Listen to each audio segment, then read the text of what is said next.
Boa noite a todos. Essa foi uma semana bem agitada para a Ibaviva. Além das nossas atividades corriqueiras, nós tivemos a Semana Teológica de segunda até quinta-feira. O professor Fábio Ito e eu conversamos um pouco com a turma sobre um tema bem legal, bem interessante, que foi histórias que inspiram vida. E olhamos para a Escritura como um grande livro de histórias, onde na Escritura nós temos uma grande história, e dentro dessa grande história nós temos histórias menores que dão sentido para essa grande história, e nessas histórias menores, histórias de vidas, de personagens, de famílias, de nações e etc., nós conseguimos perceber nas pequenas histórias porções, valores, ações dessa grande história de Deus que começa em Gênesis e vai terminar lá em Apocalipse. Então nós, ao longo dessa semana, trabalhamos isso. E hoje de manhã nós tivemos a primeira corrida solidária da Arca, e foi um evento sensacional. Eu não sei quantos estiveram no evento, levanta a mão só para a gente ver. Bastante gente, a maior parte de nós estivemos lá. Foi um evento muito gostoso, muito agradável ver toda a Ibaviva envolvida em prol, desse evento, da primeira corrida solidária, e a gente sabe que isso tem um motivo maior. O motivo é o como a Ibaviva se enxerga na cidade de Vinhedo. Nós temos uma missão que foi dada por Deus a nós, e a gente acredita muito no papel que a igreja local tem para exercer na sociedade, no contexto onde ela está vivendo. E isso, na verdade, está lá na nossa missão, como você conhece, e a gente vai falar um pouco hoje justamente sobre isso, uma cidade transformada. E o que é a Ibaviva em Vinhedo? Como ela se enxerga, como ela enxerga a sua missão? A gente sabe que o nosso propósito é ser uma igreja acolhedora, que promove cura social, que promove renovação cultural, e essa igreja é formada e forma autênticos discípulos de Cristo Jesus. Então essa é a nossa missão como Ibaviva e a forma como nós nos enxergamos na nossa cidade. E eu gosto muito de pensar o tema da cidade transformada, porque cidade é uma palavra importantíssima dentro da Bíblia. Numa busca rápida pela NVI, a versão que a gente está acostumado a usar, pela palavra cidade ou cidades, a gente encontra aproximadamente 1.500 ocorrências dessas palavras em toda a Bíblia.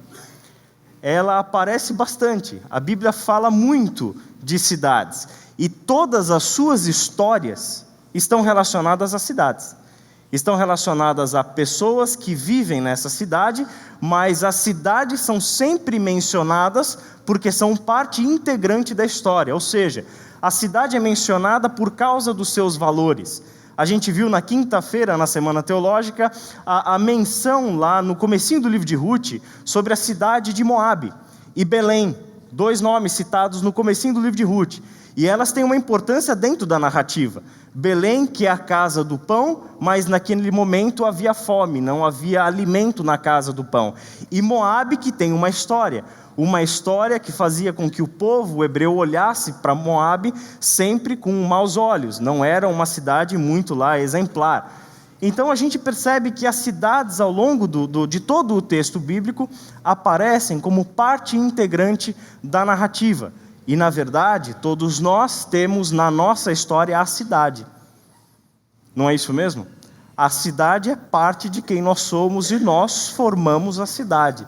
Então, minha esposa e eu, moramos em Vinhedo há quase 2 anos. A gente volta sempre para São Paulo. Então, toda semana a gente divide o tempo entre Vinhedo e São Paulo. E a gente percebe a diferença das cidades.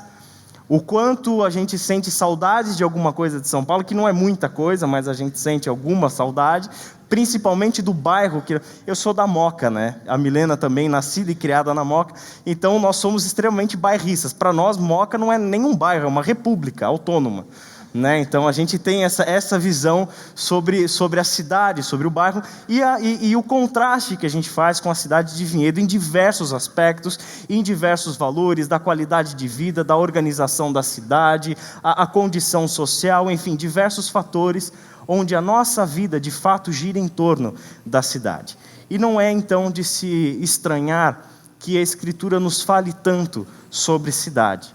E hoje eu quero falar com vocês sobre uma cidade muito especial para a Escritura. E eu quero convidar você a abrir a sua Bíblia no livro de Apocalipse, capítulo 21.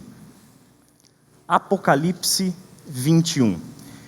Esse não tem erro para achar, né? Gênesis, Apocalipse e Salmos. Essa é uma tranquilidade tremenda de encontrar, né? Salmos está no meio e é muito grande, então é difícil errar, né? Gênesis no comecinho, Apocalipse, o último livro da nossa Bíblia. E a gente tem aí, em Apocalipse 21, a gente vai ler inicialmente do versículo 1 até o versículo 6. Eu vou projetar o texto também, se você quiser acompanhar pela leitura da Bíblia.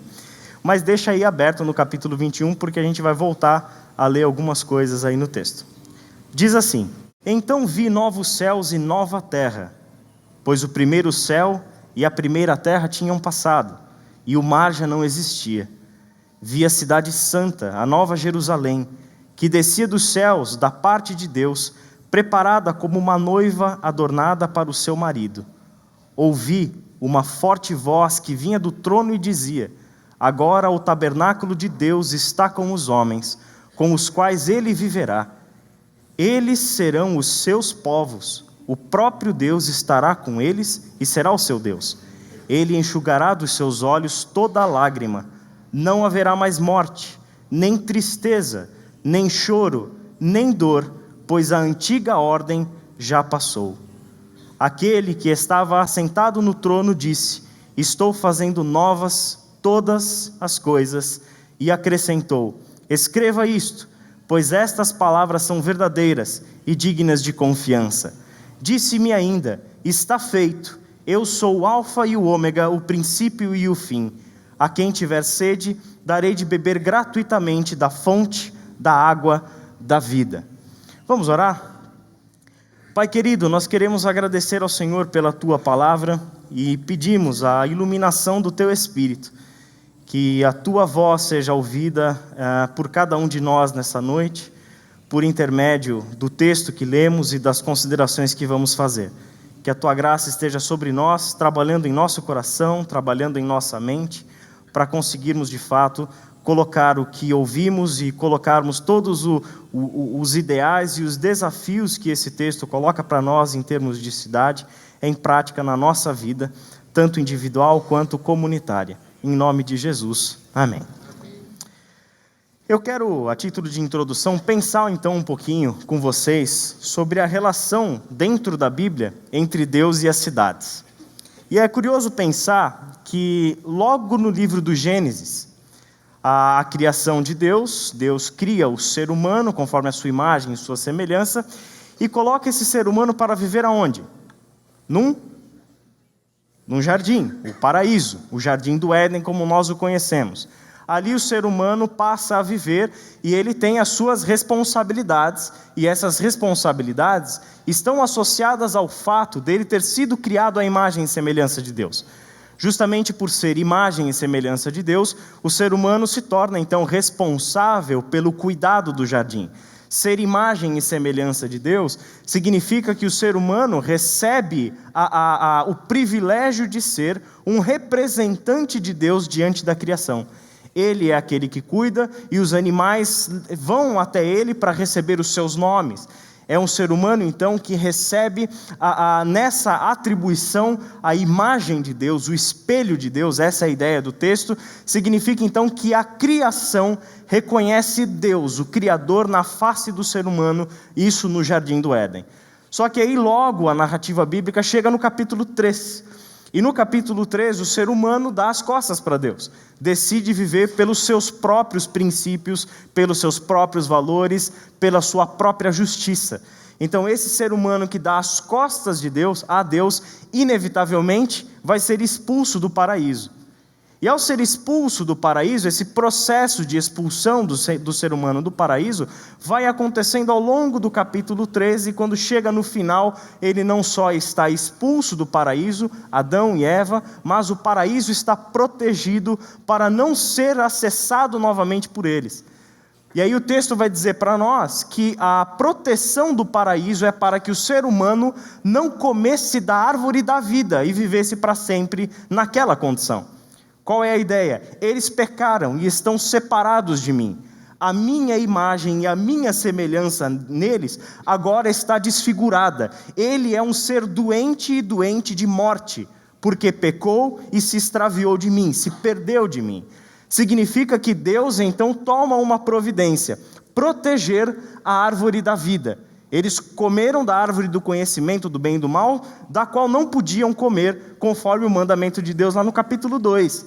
E aí chega então, no final desse processo, quando desobedecem, comem da árvore, são expulsos do jardim, Deus então protege a árvore da vida.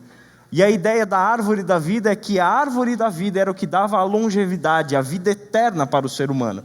O comer do fruto da árvore da vida era o que dava para o ser humano a possibilidade de viver eternamente, de não adoecer e de não morrer. Daí essa árvore é protegida para que o ser humano experimente a morte.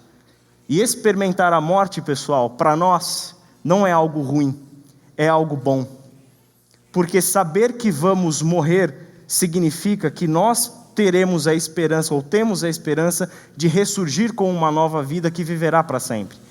Nós vamos morrer por causa dos efeitos do pecado na vida do ser humano.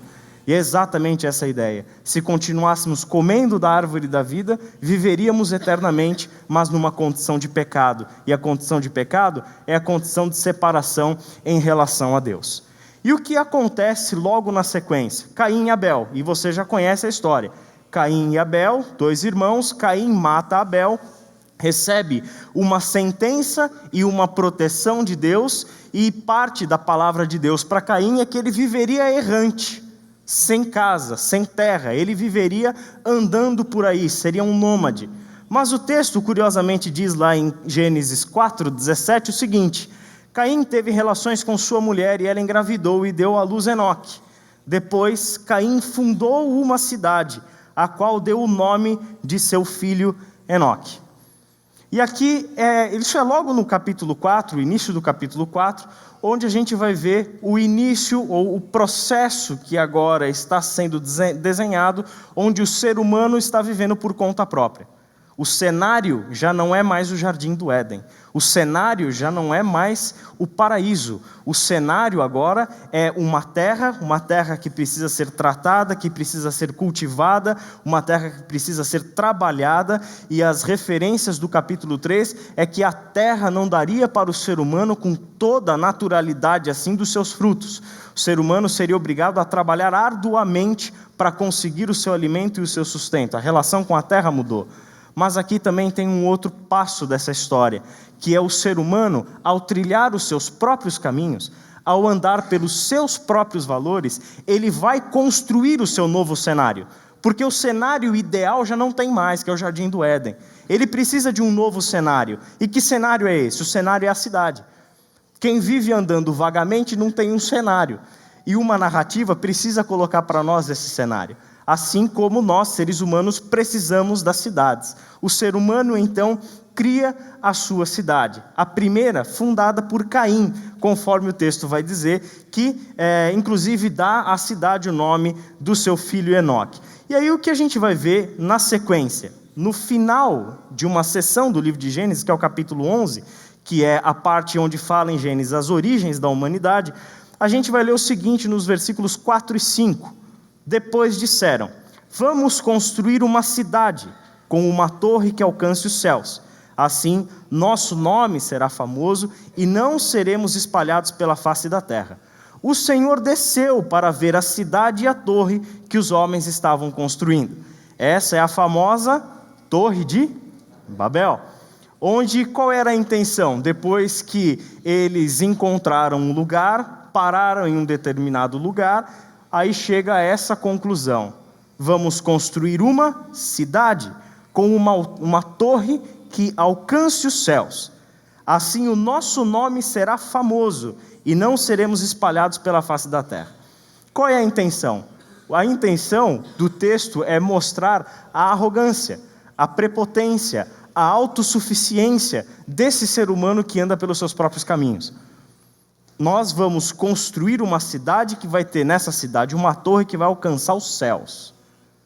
Olha o projeto megalomaníaco. E o texto vai mostrar para a gente quais eram os materiais que ele tinha para construir uma torre que alcança os céus.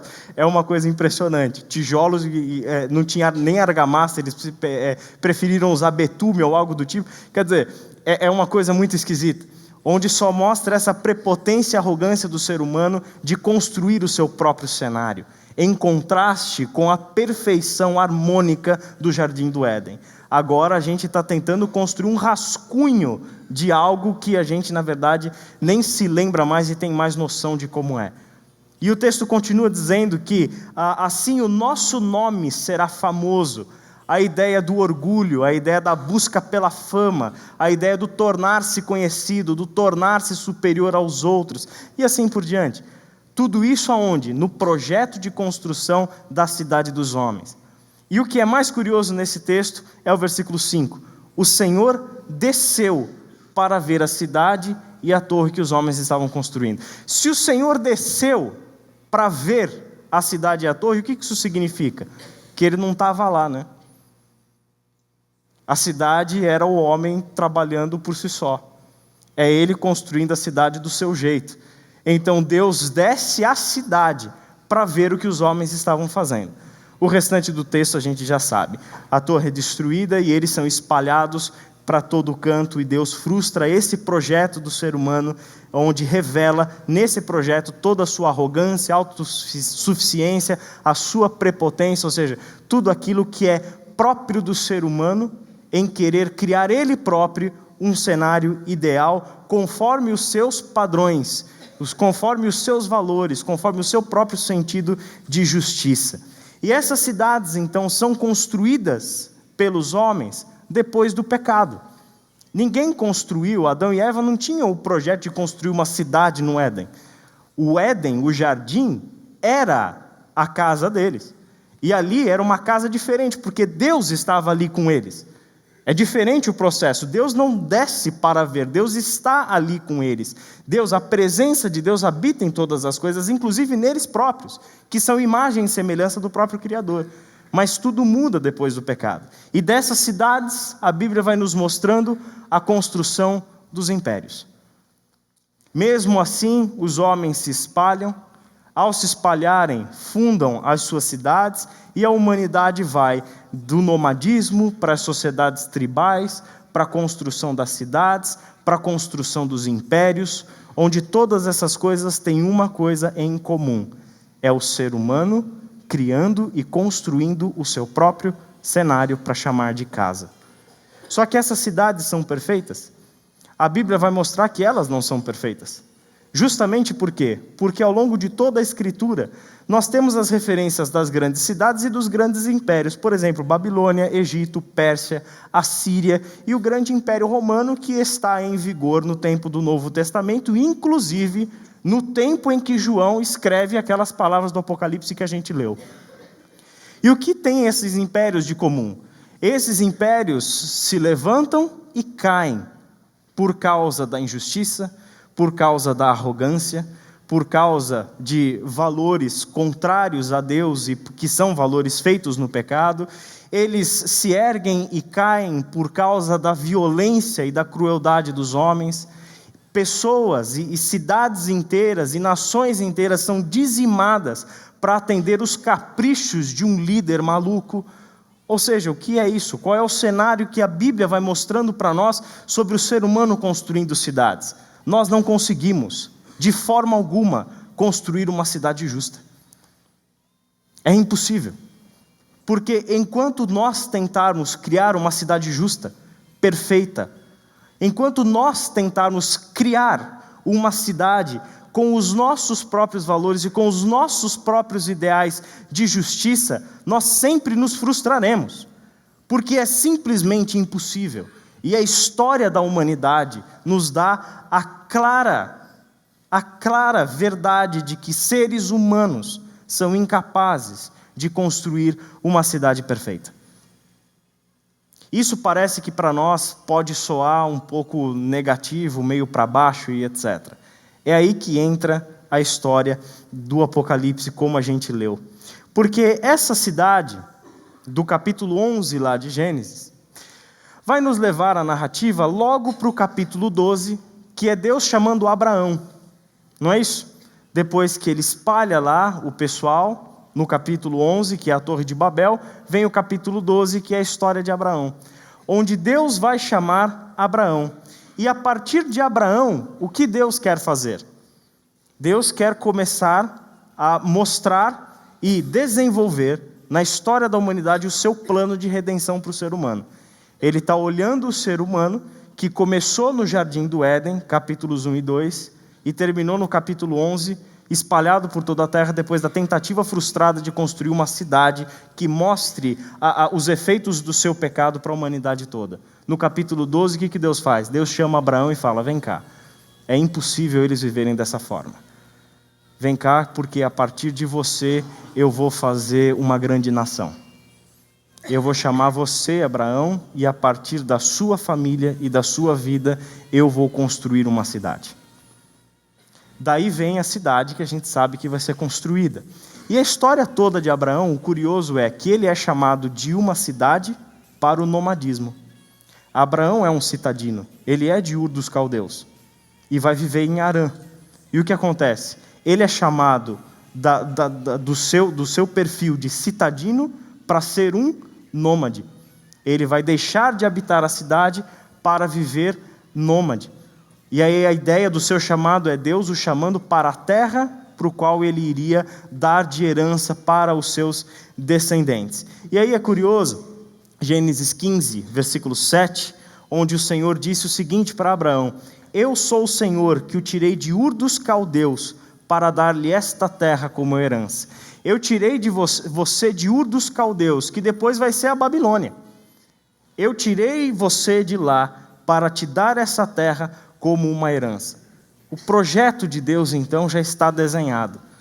E o que é mais legal, na experiência de vida de Abraão, é esse testemunho aqui da carta aos Hebreus, capítulo 11, versículo 10. Pois Abraão esperava a cidade que tem alicerces, cujo arquiteto e edificador é Deus. Abraão esperava a cidade que tem alicerces, cujo arquiteto e edificador é Deus.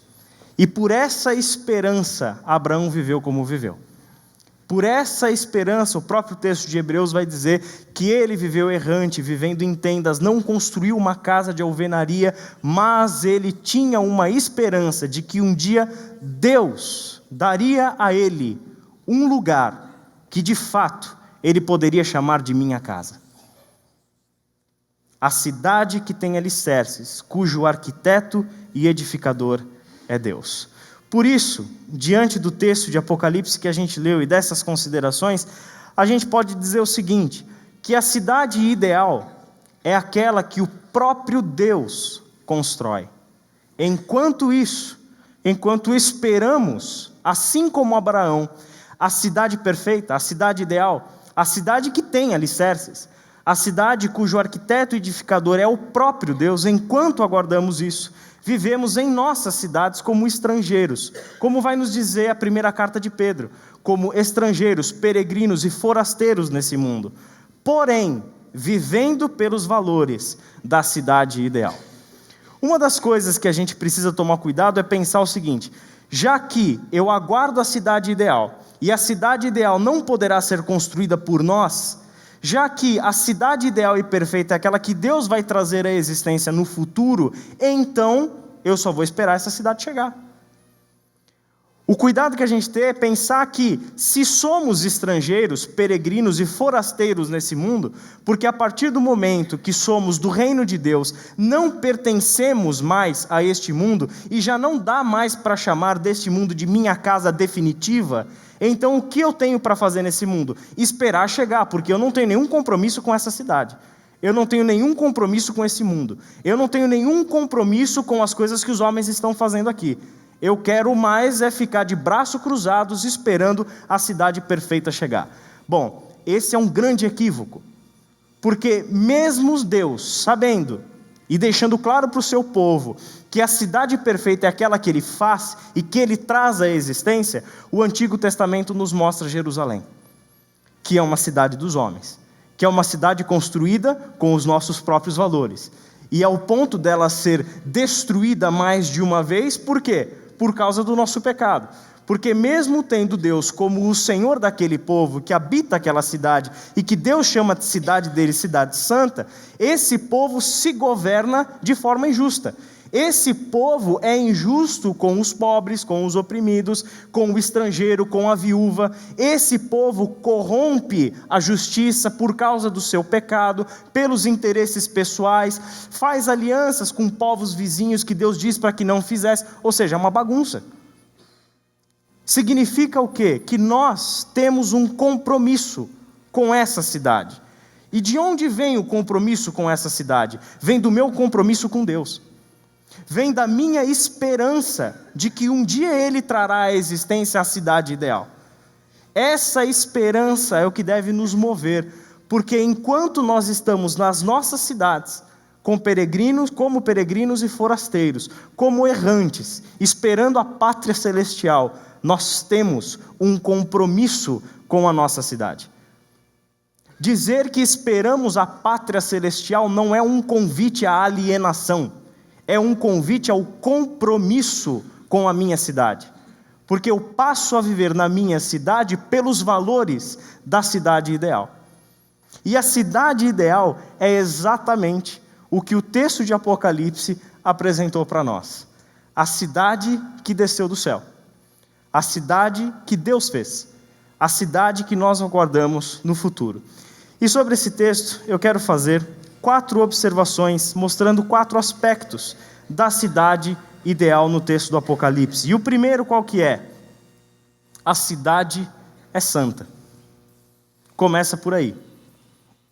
Eu vi a cidade santa, que é a Nova Jerusalém, que descia dos céus, e da parte de Deus, preparada como uma noiva, adornada para o seu marido. Não é uma cidade que nós construímos, não é uma cidade que foi construída aqui. A linguagem de João é dizer o seguinte: é uma cidade que desceu dos céus, e é uma cidade que desceu até nós da parte de Deus. Ele fez e trouxe a nós. E justamente por isso é que ela é santa. Por quê? Porque não tem o teu dedo e nem o meu. Não fomos nós que construímos. Não fomos nós que a planejamos. Não somos nós que a administramos. Não fomos nós que a planejamos. É uma cidade que descia dos céus, da parte de Deus, e preparada como uma noiva adornada para o seu marido. E essa linguagem da noiva adornada no Apocalipse, o capítulo 19, por exemplo, é a ideia de que ela é uma cidade pura e santa, onde os atos justos dos santos são os adornos da noiva de Cristo. E a ideia, então, que essa cidade, pela sua própria origem, é uma cidade santa. É uma cidade, portanto, que nós jamais podemos imaginar, porque nós nunca tivemos contato com nada concreto, real e visível aos nossos olhos, que seja plenamente santo. Temos contato com a santidade plena por meio da nossa fé, que é Cristo Jesus. Mas os nossos olhos nunca contemplaram algo que seja plenamente santo. Porque tudo que está ao nosso campo visual ou aos nossos sentidos é contaminado pelo pecado, inclusive nós mesmos.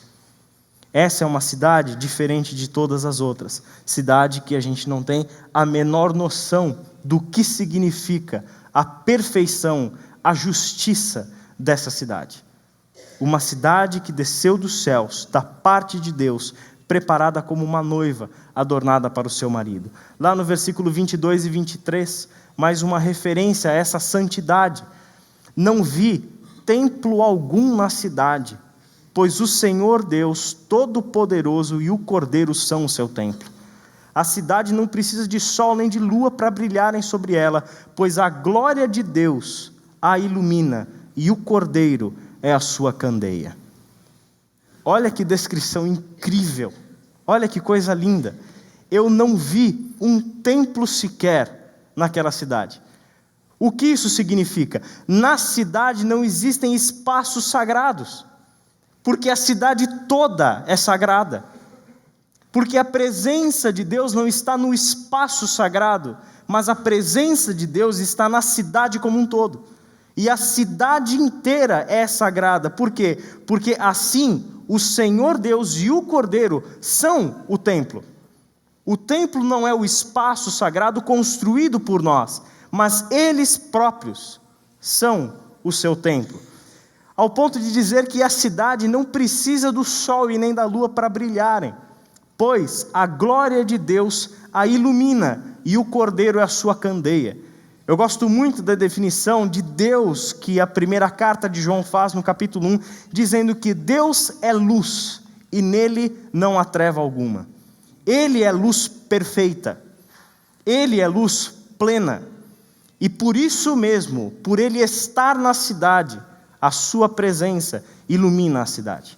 Já não é necessário sol ou lua, porque a sua presença é a luz da cidade. E não só a luz, mas a ideia de que a luz que ilumina, mas a luz que aí traz a ideia da energia. A energia vital da cidade é o próprio Deus. E não somente a ideia de iluminação, mas a ideia de energia, de força vital. Ele próprio é a sua luz, ele próprio a ilumina. Significa que a cidade que não foi corrompida pelo pecado é a resposta de Deus aos homens. Essa é uma cidade não corrompida pelo pecado. E o que a gente descobre é que a cidade que a humanidade jamais foi capaz de construir nos é dada como um presente da parte de Deus. A cidade que nós, seres humanos, por causa do pecado, jamais fomos capazes de construir, ela nos é dada como um presente da parte de Deus. É o próprio Deus quem fará aquilo que nós jamais pudemos fazer. Ele trará a cidade. A cidade, ao longo de toda a Bíblia, então, seres humanos as constroem. As constroem, derrubam outras, seus muros são queimados. Quantas vezes a gente lê isso no Antigo Testamento? Porque derrubou o muro de um, queimou as portas do outro, e a gente reergueu não sei quantas, e o templo foi derrubado, e os utensílios foram roubados, e não sei o quê. É o tempo todo isso. As cidades dos homens mostrando a sua maldade, expressões da sua maldade e da sua injustiça. Daí chega no final da história, e Deus diz o seguinte para nós: para tudo, vocês não constroem mais cidade nenhuma, vocês mais não põem o dedo em nada, porque a cidade perfeita eu fiz, eu criei a cidade perfeita, e eu dou para vocês como um presente. O trabalho da construção dessa cidade é um trabalho dele, e ele nos deu essa cidade como uma esperança de futuro, assim como Abraão tinha a esperança de viver a sua eternidade numa cidade que tem alicerces, cujo arquiteto e edificador é Deus. É a mesma esperança que Ele dá para nós, de um jeito muito especial, descrevendo essa cidade e nos dizendo claramente que a cidade dele é santa, não foi corrompida pelo pecado, é perfeita e, portanto, perfeitamente justa. É uma cidade de igualdade, é uma cidade onde todos vivem bem, é uma cidade onde o pecado não mostra as suas consequências, onde o pecado não mostra os seus efeitos sobre nós. É uma cidade sem corrupção. Já pensou isso? É uma cidade sem corrupção. É uma cidade sem assassinatos. É uma cidade onde você não vai ter nunca medo de ser roubado ou assaltado. É uma cidade onde ninguém vai tomar para si algo que pertence a você. É uma cidade onde todos vivem perfeitamente bem, na santidade de Deus, porque o pecado não entra nessa cidade, como a gente vai ver um pouco mais para frente. Um segundo aspecto dessa cidade é que essa cidade é a cidade da renovação e do acolhimento. A cidade da renovação e do acolhimento. Olha o que diz os versículos 3 e 5. Ouvi uma forte voz que vinha do trono e dizia: agora o tabernáculo de Deus está com os homens, com os quais ele viverá. Eles serão os seus povos, o próprio Deus estará com eles e será o seu Deus. Estou fazendo novas todas as coisas. Olha que interessante isso. Uma cidade da renovação. Estou fazendo novas todas as coisas. E uma cidade do acolhimento, onde todos os povos são acolhidos por esse Deus. Onde todos os povos, sem a distinção que a gente via tanto ao longo das guerras das cidades e dos conflitos dos tronos, lá no Antigo Testamento. Onde o povo de Israel se identificava como nação de Deus e se identificava equivocadamente como sendo a nação preferida de Deus e que eles detinham todos os privilégios de terem Deus para eles. Só que a missão de Deus para eles era ser uma luz entre as nações, era ser uma nação, um reino de sacerdotes. Esse era o projeto, mas isso não aconteceu por causa do pecado, por causa da nossa maldade. E o que esse texto está dizendo para nós? E isso é a sequência muito clara daquilo que a gente encontrou no trabalho do Espírito Santo em Atos dos Apóstolos, movendo os discípulos de Jerusalém, da cidade de Jerusalém, para toda a Judéia, Samaria, para alcançar os confins da terra, para alcançar todos os povos.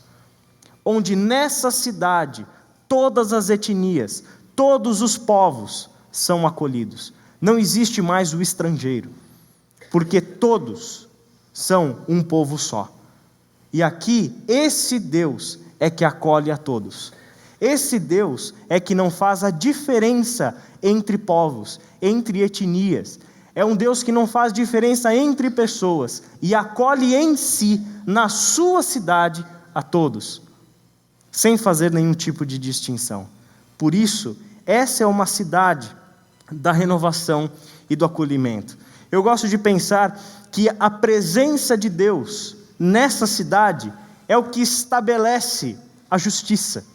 A presença de Deus na cidade é o que estabelece as leis. A presença de Deus na cidade é o que estabelece a cultura. Essa é a ideia da renovação, inclusive dos nossos valores culturais. Onde agora a nossa cultura, que é afetada pelo pecado, um dia experimentará uma cidade perfeita e santa, feita pelo próprio Deus e na presença do próprio Deus. Significa que essa presença é o que determina a cultura. Todos os valores são feitos novos. Todos os conceitos de justiça, para nós, são feitos novos. Tudo se torna novo e no padrão estabelecido por esse Deus, por esse Senhor que fez a cidade perfeita. A cidade onde tudo se fez novo pelos padrões de Deus é aonde teremos vida perfeita. É a cidade onde Deus é quem nos acolhe, independente da cidade, do povo, de onde viemos e de quem somos. Todos têm lugar a essa cidade, de todos os povos, de todas as línguas, de todas as nações. A presença real de Deus faz da cidade o lugar perfeito, onde Ele é o único Deus de todos, pois o pecado já não existe mais. Pois o pecado já não existe mais. O pecado, hoje, para muitos de nós, e especialmente para os grandes valores das nossas cidades, para as nossas justiças humanas, é o nosso verdadeiro Deus. É justamente o pecado. Vivemos para satisfazer a vontade daquele que é o nosso Senhor. Quando a gente fala de uma sociedade corrupta, e a corrupção que chega no governo, a corrupção que chega nas empresas e as pequenas corrupções que nós cometemos no dia a dia, a gente não pode se esquecer que a corrupção está na vida humana e não nas instituições. E só chega nas instituições porque ela está na vida humana. Seja na empresa, seja no poder político, seja aonde for, a corrupção está lá e nós sabemos o motivo da corrupção. E o motivo da corrupção é o pecado no coração humano. Mas o que a gente vai experimentar nessa cidade? A presença real de Deus. E essa presença real de Deus faz da cidade o lugar perfeito, onde lá não mais o pecado, mas Deus é o único Deus e Senhor de todos, pois o pecado já não mais existe. Olha o capítulo 21, versículo 27. Nela, na cidade, jamais entrará algo impuro, nem ninguém que pratique o que é vergonhoso ou enganoso, mas unicamente aqueles cujos nomes estão escritos no livro da vida do Cordeiro. Quem entra nessa cidade?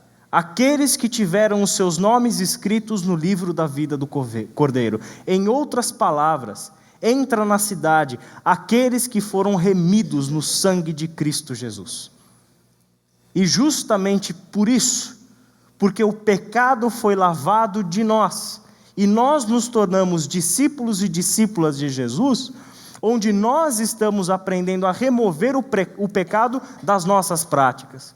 E é justamente por isso que nessa cidade jamais entrará algo impuro, nem nenhuma pessoa que pratique o que é vergonhoso ou o que é enganoso, mas unicamente aqueles cujos nomes estão escritos no livro da vida do Cordeiro.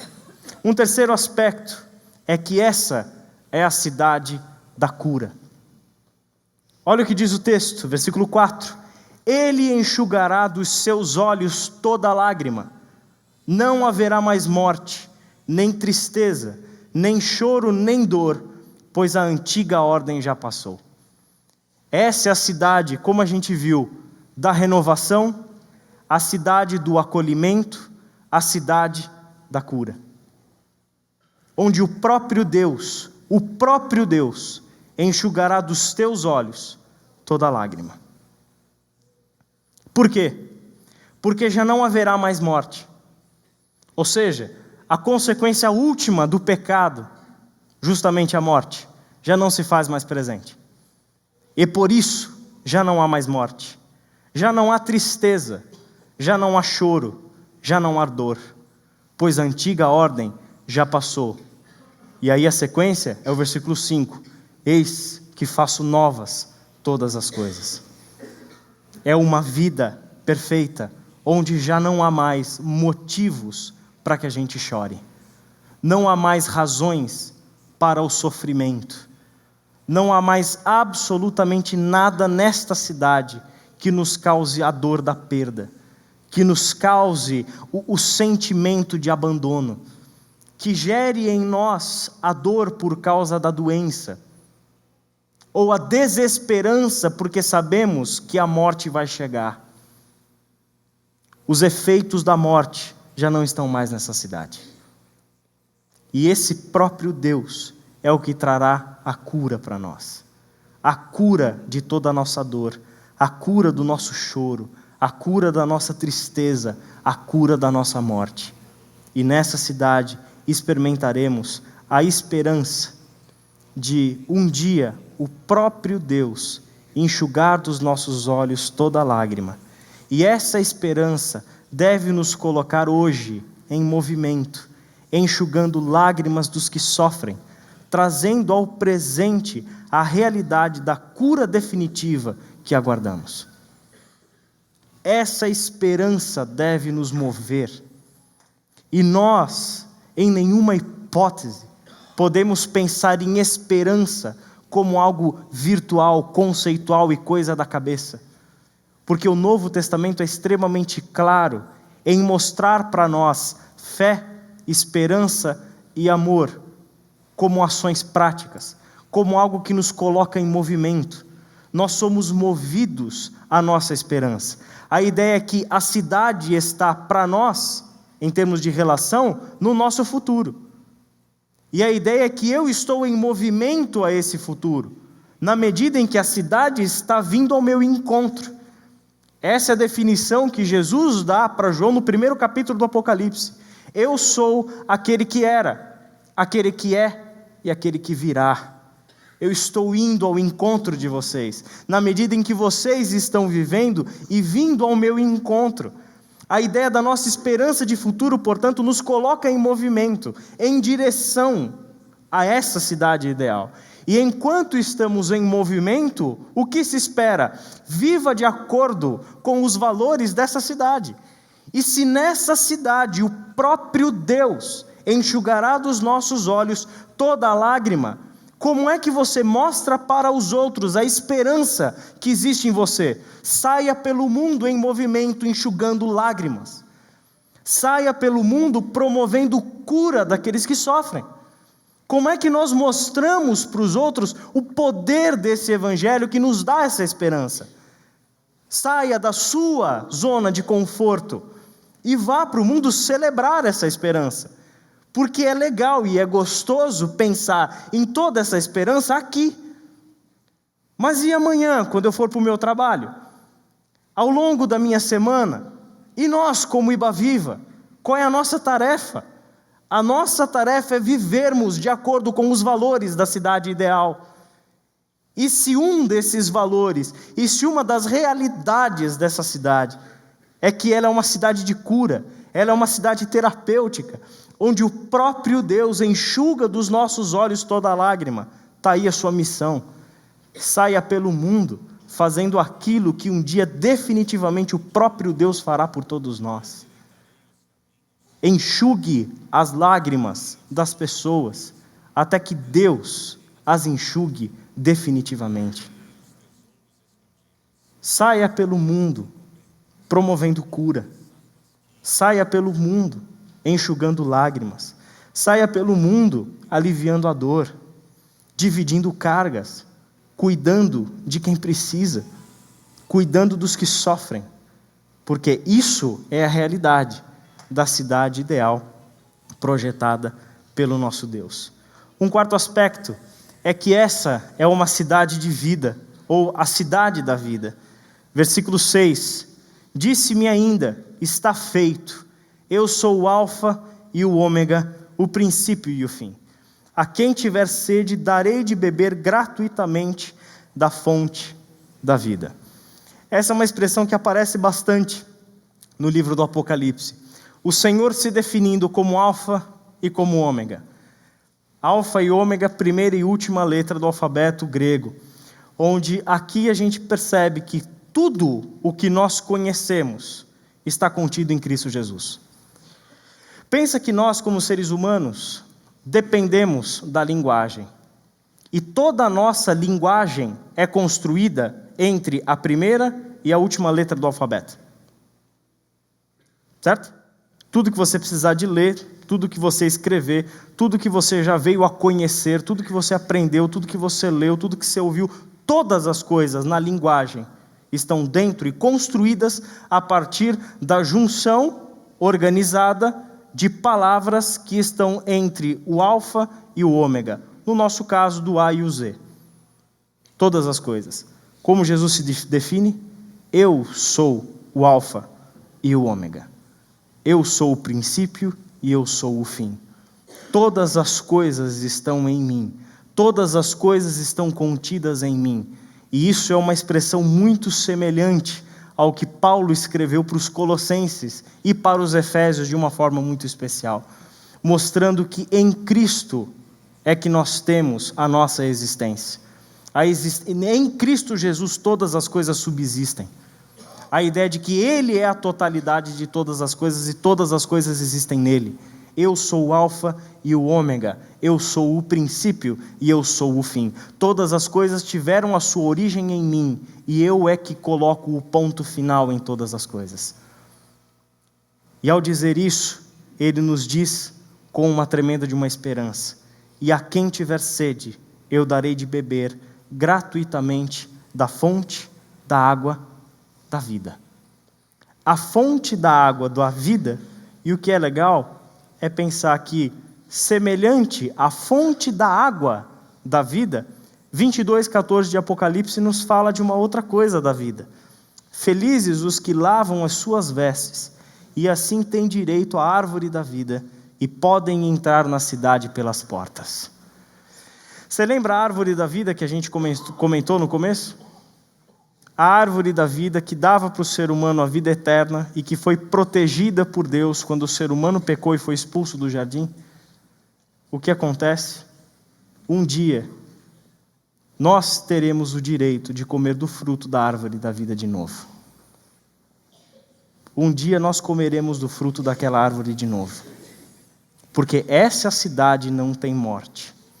Essa cidade não conhece a doença da morte. E nessa cidade todos vivem, e vivem eternamente. E nessa cidade todos comem livremente da árvore da vida, do fruto da árvore da vida, assim como todos bebem livremente da fonte da água da vida. Todos. Essa é uma cidade perfeita. E todos os que lavam as suas vestes têm o direito de entrar na árvore, de entrar na cidade, beber da fonte da água da vida e têm o direito de comer do fruto da árvore da vida. Mas eu não posso me esquecer desse detalhe. Felizes os que lavam as suas vestes, porque esses têm direito à árvore da vida e podem entrar na cidade pelas portas. Qual é a única coisa que o Senhor nos pede para que comamos do fruto da árvore da vida e bebamos da fonte da água da vida? Qual é a única coisa que Ele nos pede? Arrependa-se e creia em Jesus Cristo como seu Senhor e Salvador. Esse é o convite que Ele nos faz. Arrependimento e fé de que Jesus Cristo é o nosso Senhor e o nosso Salvador. Para terminar, como discípulos e discípulas de Jesus Cristo, esperamos a cidade ideal, trazendo às nossas cidades a realidade renovadora, acolhedora e terapêutica do projeto da cidade de Deus. Hoje nós lemos sobre um projeto de cidade que o próprio Deus escreveu. E essa é a cidade que Ele está construindo. O que cabe a nós, como discípulos e discípulas de Jesus Cristo? Esperarmos, em esperança, a cidade ideal, mas trazendo às nossas cidades a realidade renovadora, acolhedora e terapêutica do projeto de cidade de Deus.